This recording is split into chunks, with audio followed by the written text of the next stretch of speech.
had Tokyo Olympics action. It was France going up against South Africa and France winning that one 4-3. Yeah, painful.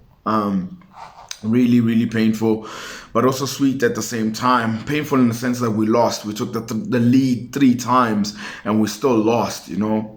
The positive thing is the fact that South Africa played the way we thought they could play. You know, they played really well. They played really well versus the performance against Japan. They really went for it. I think even the line out that David Ndwana put out was really a positive one as well, and it showed on the pitch as well. Really liked how the midfield was combining together, the wingers too, and you could just see France was still asleep and they couldn't cope with necessarily the combination plays that we're putting out.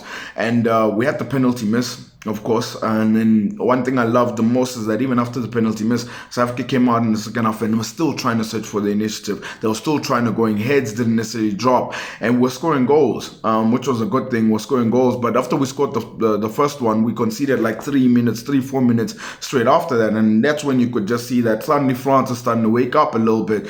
And still, South Africa just still carried on playing well, still trying to search for initiative. But for me, it's when Tebogo Mokoena scores his third goal, I totally understand why David Ndwana made those changes. It's because obviously there was a bit more time to go, a little bit more time to go, and he wanted to sort of solidify that result against France. Some would argue to say, did he make those changes early? Maybe he did, because obviously after the third goal, South Africa sort of had to sit back a little bit.